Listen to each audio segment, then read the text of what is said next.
মাসও হয়নি তার মধ্যে দেখিয়ে দিল। এই জন্যই আমরা বারবার বলেছিলাম যে ডবল ইঞ্জিনের সরকার আনুন। আমরা ইলেকশন ক্যাম্পেনে বলেছিলাম তো, মিথ্যে কথা বলি না। আর দেখতে পাচ্ছেন তো সবার ভালো হবে। অপোজিশন পার্টিতে এখন শাসক দলে আজকে যখন বাজেট পেশ হচ্ছিল কি মনে পড়ছিল আপনার? কারণ আপনার দীর্ঘদিনের লড়াই আমরা দেখেছি বিধানসভাতে। আমরা তো এই বাজেটই দেখতে চেয়েছিলাম। আগের সরকার তো এরকম বাজেট করতে পারত। তারা আজকে 15 বছর ধরে প্রায় 8 লক্ষ কোটি টাকার ঋণ আমাদের উপর দিয়ে গেছে। কিন্তু তারা যখন শুরু করলো 2008 সালে, এই 15 বছর তো তারাও এই কাজটা করতে পারবে। আমার ভালো লাগছে যে আমার সরকার করলো, কিন্তু আমার খারাপ লাগছে যে আমরা 50টা বছর কেন 100 বছর পিছিয়ে গেছি। একটা বিষয় আমার লাস্ট প্রশ্ন আপনার কাছে, দলগুলো বলেছিল বিভিন্ন বাজেট তারা যখন দিয়েছে, কিন্তু আজকের বাজেটটা হচ্ছে সত্যিকারের অর্থে, রিয়েল অর্থে সবাইকে, প্রত্যেকটা স্তরের মানুষকে ছুঁয়ে গেছে। তাদের আশা আকাঙ্ক্ষা, তাদের স্বপ্ন তাদেরকে ছুঁয়ে গেছে। আজকে আশাকর্মী বলুন, আজকে আমাদের কৃষকদের বলুন, আজকে মহিলাদের সুরক্ষা বলুন, আজকে আলু চাষিদের বলুন, প্রত্যেকটা বিষয়। এবং এত শর্ট টাইমে, মানে আমি সরকারের মন্ত্রী হিসেবে বলছি না, আমাদের 2 মাসও হয়নি, এবং যে মন্ত্রী অর্থমন্ত্রী তার 2 সপ্তাহ হয়নি, তার মধ্যে এত মানবিক বাজেট, আমি বলবো মানুষকে ছুঁয়ে যাওয়া। কত টাকা বাড়ানো হচ্ছে কমানো হচ্ছে তা না, সবাইকে ছুঁয়ে গেছে। তাদের সিভিক ভলেন্টিয়ার বলুন, সত্যি মানে মন ভরে গেল। বাজেট তো মানে ছিল, তিনি বলেছিলেন যে টাকা নেই, এত ঘেউ ঘেউ করলে হবে না। আজকে আপনার মুখ্যমন্ত্রী, আপনার সরকার 20% দিয়ে বাড়ালো, এটা কীভাবে সম্ভব হলো এবং কি বলবেন? ওই বলি না যে ইচ্ছে থাকলে সব কিছুই সম্ভব হয়। আমার এরকম মোটা শরীর নিয়ে আমি হিমালয় পর্বতেও উঠতে পারি। ইচ্ছে থাকলে সবই হয়। আগের সরকারের ইচ্ছে ছিল না। আর শুধু ইচ্ছে থাকাটা, ইচ্ছে না থাকাটা বা থাকাটা তার সম্পূর্ণ তার সরকারের ব্যাপার। কিন্তু না দিয়ে মানুষকে অপমান করা, ঘেউ ঘেউ করো না তো। এই যে ধরনের, শুধু আজকে সরকারি কর্মচারী নয়, যে কোনো অন্য স্তরের মানুষদের যেভাবে ডিমিন করা হয়েছে, দেন তো নি, তার সাথে সাথে অপমানটা করেছেন। মানে কাটা ঘায়ে নুনের ছেটা ফেরা মানে মতো অবস্থা। আমি বলতে গিয়ে মনে পড়লো, আপনার হাতে একটা গুরুত্বপূর্ণ দপ্তর রয়েছে, সেই দপ্তরের জন্য আজকে কি পেলেন বাজেটে? আজকে আমরা অনেকগুলো বিষয় দিয়েছিলাম। এখন সব বিষয় তো আসে না প্রধান বাজেটে, সেগুলো পরে সেগুলো ঢোকানো হয়। আজকে যেরকম অনেকগুলো মিউনিসিপ্যালিটি করার কথা আমরা বলেছিলাম, এবং সেখানে অনেকগুলো মিউনিসিপ্যালিটি, নতুন মিউনিসিপ্যালিটি সেখানে হচ্ছে। আজকে ধাপা, যে আমাদের যে মেন ডাম্পিং গ্রাউন্ড, যেটা অলমোস্ট যে কর্পোরেশনসগুলো আছে 60% আজকে 7টা কর্পোরেশন যারা পশ্চিমবঙ্গে, তারা নোংরাটা তারা দায়ী আর কি এর পিছনে।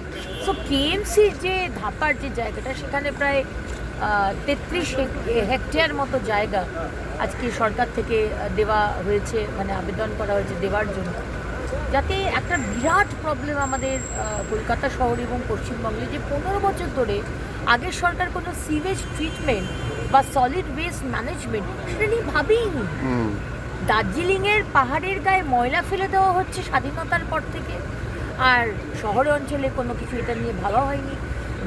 গঙ্গা আজকে কলুষিত করা হচ্ছে, গঙ্গার জল আজকে বাড়ির ফিকল ম্যাটার, বাড়ির পেচ্ছাপ পায়খানা গিয়ে গঙ্গায় পড়েছে, তার কোনো করা হয়নি। তো এটা তো একটা ভীষণ ইম্পর্টেন্ট ব্যাপার একটা সভ্য সমাজে। তো আমার দপ্তর থেকে সেগুলো দেওয়া হয়েছে, বা আরও অনেক কিছু আছে যেটা আমাদের ডিটেল যখন দপ্তরের বাজেট পেশ করা হবে তখন সেটা। আমার অন্য প্রশ্ন কাটলাম।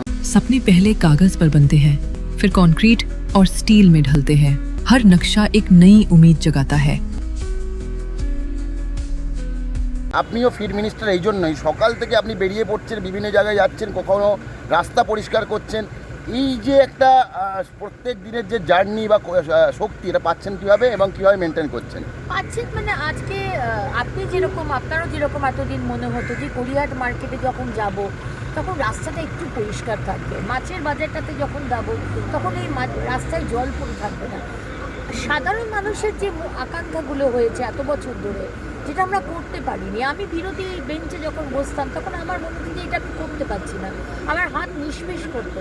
এই দুধারে পার্কিং করা, যেমন তেমন করে পার্কিং করা, ইলিগাল বিল্ডিং তৈরি হচ্ছে, যে কেউ এসে একটা ব্যাগ ঝুলিয়ে দিয়ে পয়সা তুলছে, কোনো নিয়ম কানুন নেই। এগুলো আমি ঠিক করতে চেয়েছিলাম।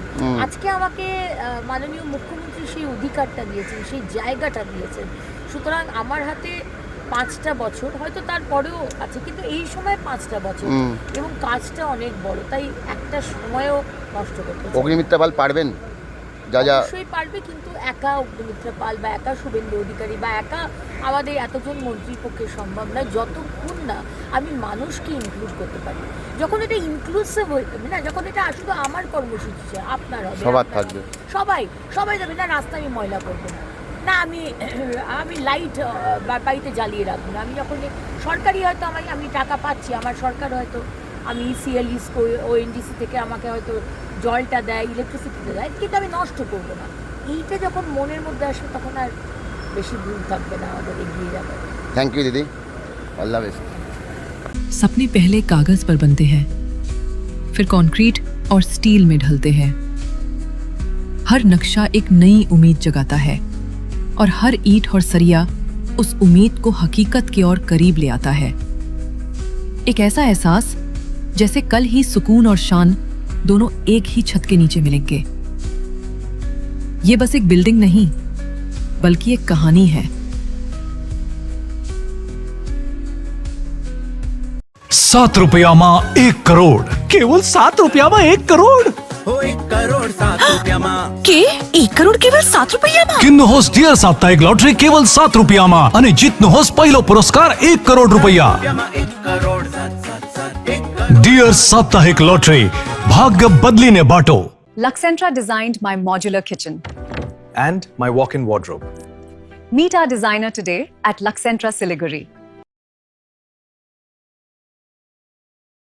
जगत गुरु तत्वदर्शी संत रामपाल जी महाराज के पवित्र सानिध्य में भक्ति की ज्योति जलाने और भक्तों को सच्ची भक्ति का मार्ग दिखाने के उद्देश्य से लोकप्रिय TV channel SK live news पर और साथ ही फेसबुक और यूट्यूब के लोकप्रिय एसके लाइव चैनल पर जगत गुरु तत्वदर्शी संत रामपाल जी महाराज के मंगल प्रवचनों का प्रसारण 10 दिसंबर से प्रतिदिन शाम 7 से रात 8 बजे तक किया जा रहा है।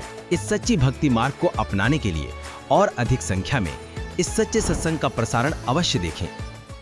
शादी या फंक्शन में हो या डे संजोना, डॉक्यूमेंट्री हो या विज्ञापन बनवाना, प्रोडक्ट की ब्रांडिंग को न रंग लगाना, कैंडिड शॉट से पल के कराना, हर तस्वीर में जादू लाना, हर फ्रेम में हो कला का खजाना, खूबसूरती और क्रिएटिविटी जब साथ निभाना। सारांश में फोटोग्राफी या सिनेमाटोग्राफी हो करवाना तो सोमानी डिजिविजन में ही आना। सोमानी डिजिविजन फरियाद को बनाए खास, कॉन्टैक्ट 9434023813।